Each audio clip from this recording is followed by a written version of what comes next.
with asking you the question, and just to get right to it, has Donald Trump, through this war on Iran, brought us into the earliest stages of World War III? He's talking now about taking over the Strait of Hormuz, saying that while the war is almost about to be over, that there's a need to pressure Gulf countries into the war.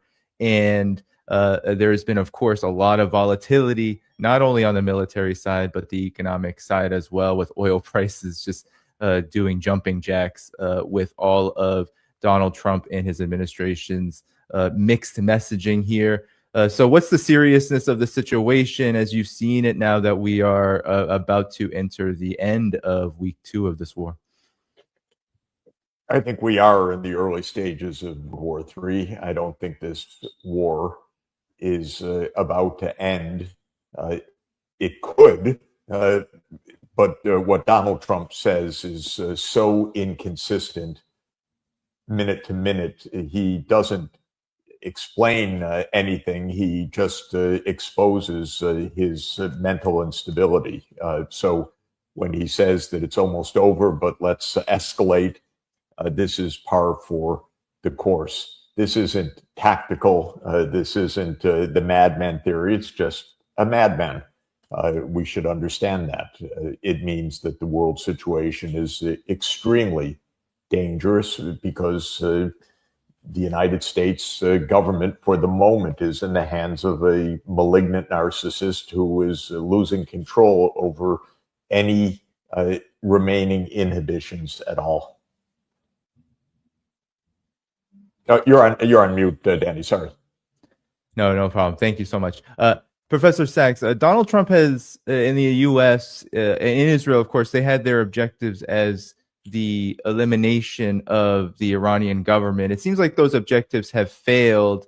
How do you see the course of this war, given that now there's immediately global implications to all of this?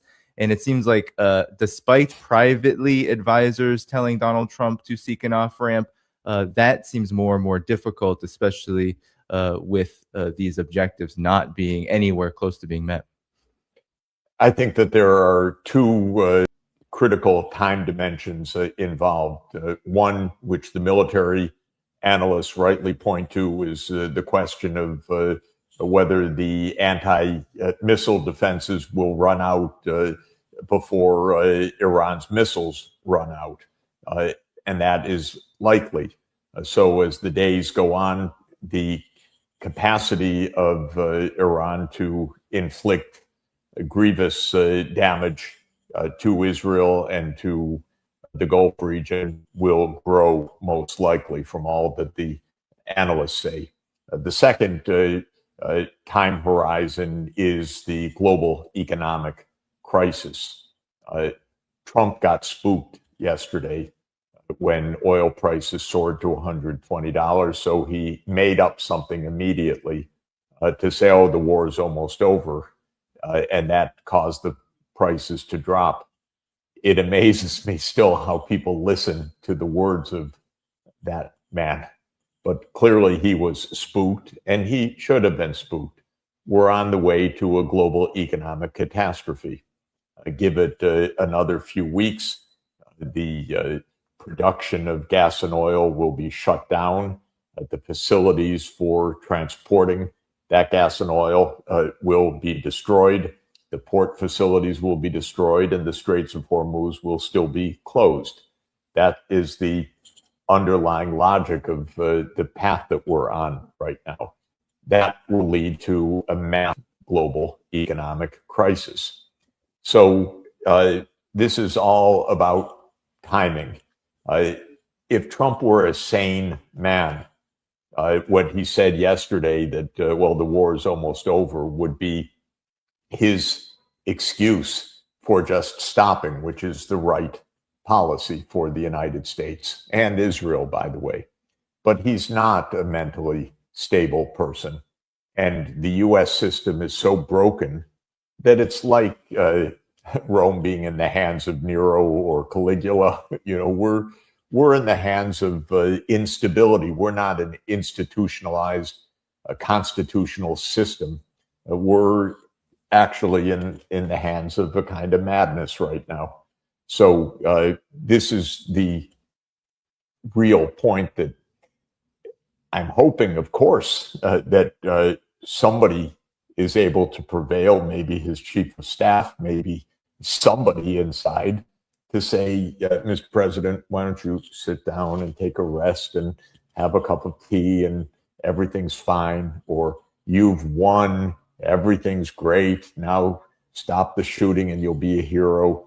If someone would say these things, maybe that could happen, and that would save many lives and a lot of damage, and the world economy all wrapped into one.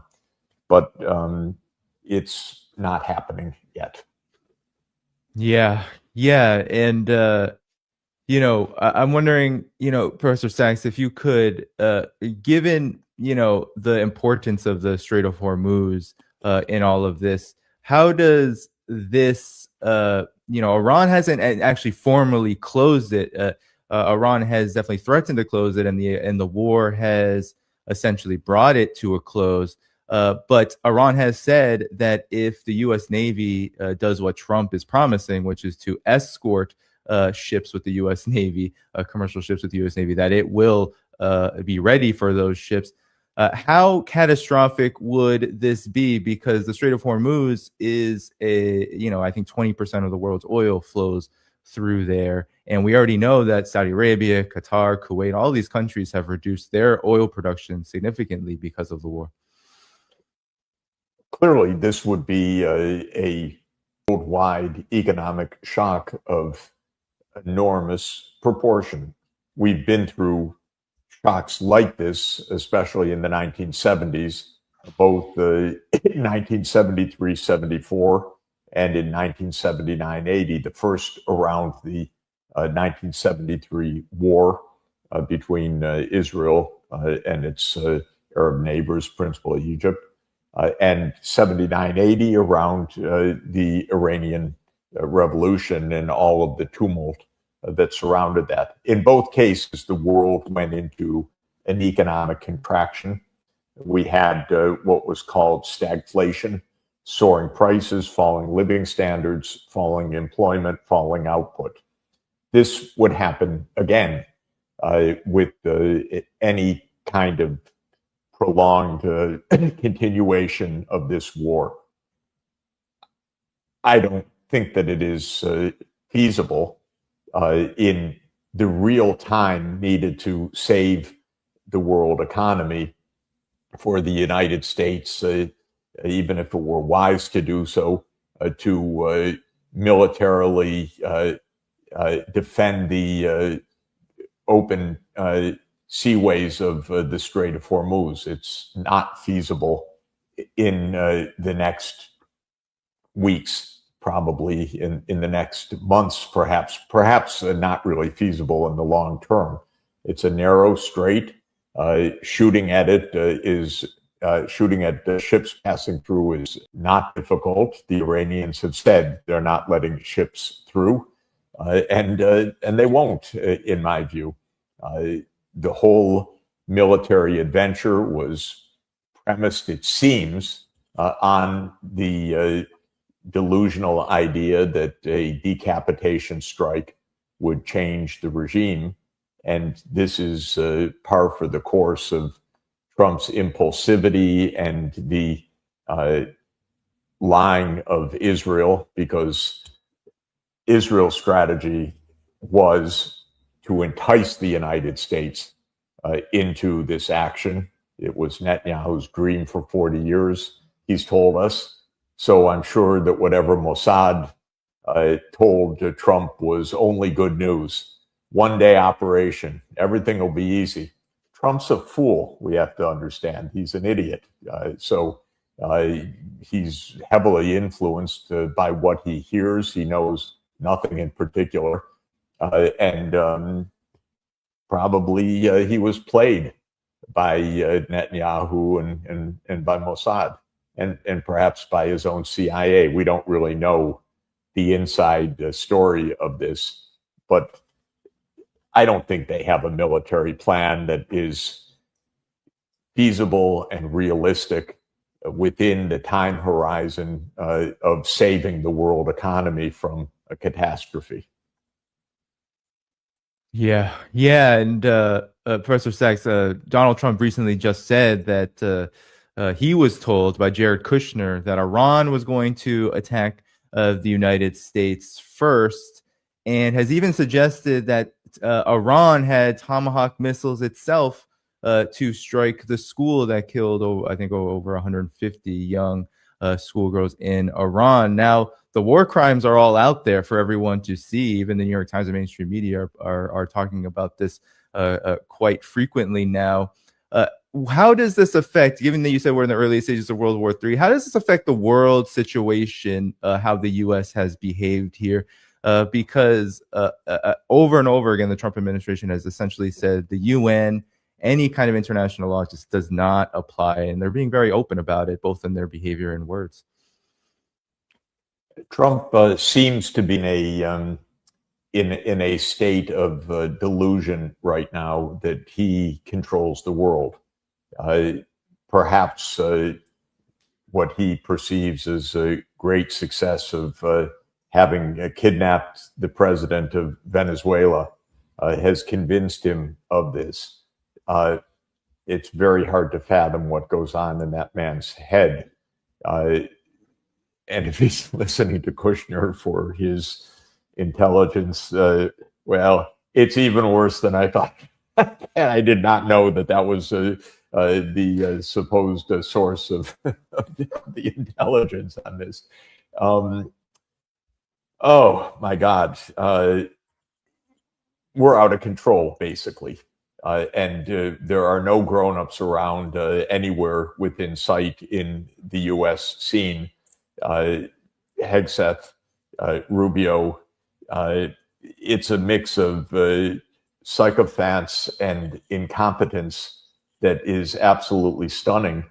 And our constitutional system has collapsed.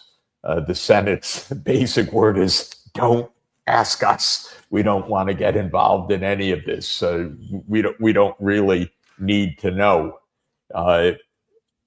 We heard a lot of rumors that the military told Trump that it wouldn't work.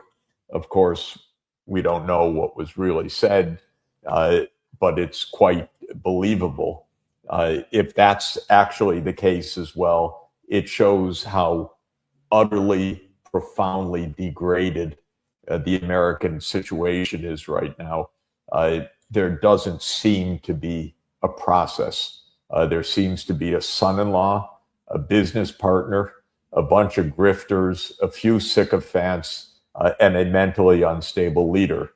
This is not a great thing. Yeah, no, it's not a great thing. And maybe we can talk a bit about, given that the military situation in this conflict appears very much fluid, and Iran is showing a kind of, I think, a position where it really is demanding that not only is there cessation of hostilities, but that it is respected. And I think the position of the IRGC right now is security for one, not security for one, but security for all in the region. How is the rest of the world looking at this, do you feel? Russia, China, Iran, this multipolar world that we talk about, they have, of course, expressed opposition to this. But how does this reverberate at a deeper level to this larger shift we're seeing in the world? I doubt that there is a single country in the world outside of Israel and the United States that views this either positively or with the complacency. My guess is that every country, even the ones that are supposedly most allied with the United States, are looking at this with a mix of horror and amazement. This is so brazen, so ill thought out, so dangerous, so provocative. It's hard to see how anybody could be taking solace from it or actually rooting it on in any way. Now, I wouldn't put it past a few world leaders who are the ultimate sycophants or completely dependent on Trump to root for the United States' brazen destruction of the world system. But most countries of the world want this war to stop now. And I think that it can stop quickly if the collective action problem, let's put it that way, that faces the rest of the world is overcome. Nobody really wants to be the first one out of the gate to tell Trump you're crazy. Pedro Sanchez of Spain has done so bravely, rightly, and that's good. Others will be encouraged to follow. We're yet to hear from India, for example, which is rather shocking. But India is highly dependent on Middle East oil. It has the presidency of the BRICS. Sadly, Prime Minister Modi was in Israel just days before this attack. That's a little sad, frankly, from many points of view. But I think that if India properly leads the BRICS countries, Russia, China, Brazil, South Africa, Egypt, Ethiopia, Iran, of course, the Emirates, weird to say, is part of the BRICS, Indonesia, and says, this has to stop now. This is madness. It's nothing more than madness. Of course, it's extraordinary ruthlessness and violence, but it's madness in terms of any kind of tactical or strategic calculation. This, I think, would have quite a significant effect, actually.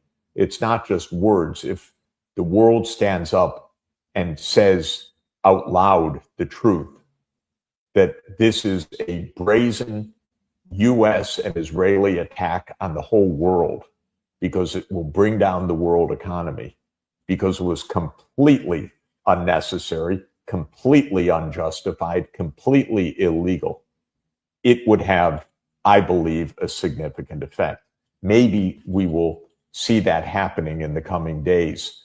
Trump tried, with some success, in the past 24 hours to talk down the reality by saying whatever he wanted to say. The war is almost over. The behavior is quite different. The behavior is that today was a dramatic escalation of bombing and of killing.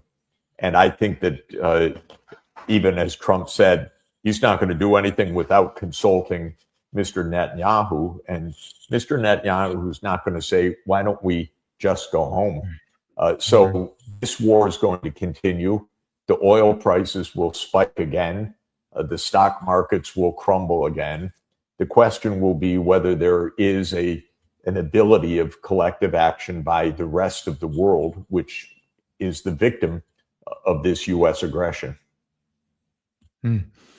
Yeah, well, Professor Sachs, if this war is going to continue on for a significant period of time, is this the beginning of the end of the U.S. in West Asia, in the Middle East? Is the U.S. self-evicting itself? Because many have made the argument that Iran has one of its goals as being the U.S., of course, no longer being a presence that can wage this kind of war, not only on Iran, but the rest of the region.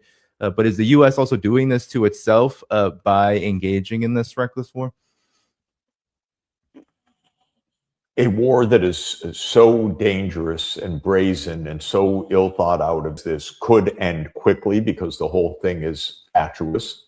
Or if it continues, it could escalate into World War III, which is where I think we are more likely than not to be heading right now. In other words, the dynamics still, in my view, are dynamics of escalation, extremely dangerous dynamics of escalation. That's another reason, in addition to the coming economic crisis, why this needs to stop immediately. Of course, stopping the murdering and the mass killing by the U.S. and Israel is yet another reason. But I mean, the essential reason. Professor Sachs, are you still there? I think I might have lost you. Are you still Here there? I am. Okay. Okay. Sorry. Okay, yeah. No, I don't know. But I was saying that the risk of this escalating. We already have been. Professor Sachs, you are back, so please finish your point. With yes, I was making the basic point that we're still on an escalatory path, and therefore we're still on a path where this could expand to world war. Many countries support Iran. They will come in more to support Iran. The United States will call on its vassal states to do more. The destruction of the oil facilities in the Middle East will proceed. Iran will get more missiles through what is an increasingly porous Iron Dome of Israel.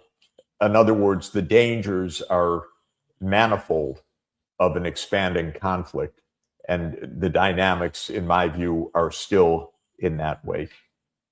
Sad to say. Yeah. And then lastly, Professor Sachs, how do you see particularly Russia and China's view on this?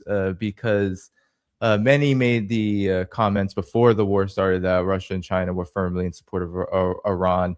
Vladimir Putin and Donald Trump spoke recently, and then there were rumors that Steve Witkoff had been trying to reach out to Iran, but with absolutely no dice. How do you see Russia and China's approach and viewpoint of this war and its significance as this conflict transpires and develops? Russia and China understand that this is a war of American global hegemony, and that in particular, from the American point of view, I mean the deep state and Trumpian point of view, that this is a war to control the Middle East energy supplies and to run Iran, or to run it into the ground, but in any event, to control the Strait of Hormuz and the oil in the Middle East. Neither country would remotely find that acceptable in any way, shape, or form. It's a direct threat to the national security of both Russia and China. And so they are no doubt supporting Iran in many ways, with intelligence, with supplies, financially, and they will continue to do so. It's the most basic, logical point, especially since this is not, from a U.S. point of view, principally aimed at Iran. This is principally aimed at the global grand strategy of the United States, which is hegemony in every part of the world. And the U.S., in Trump's delusional mind, thinks, well, we already own the Western Hemisphere. We've already shown we'll beat the crap out of anyone that objects to us. We'll get Cuba to fall into our laps in any moment. Now we're doing it with the Middle East. Europe is too pathetic to matter. They're already in our pocket. So this is the U.S. calculation. This is a part of the puzzle of U.S. dominance, like the old game of Risk. You know, it's got U.S. has its pieces on most parts of the board. From China and Russia's point of view, this is a very important part of the global chessboard.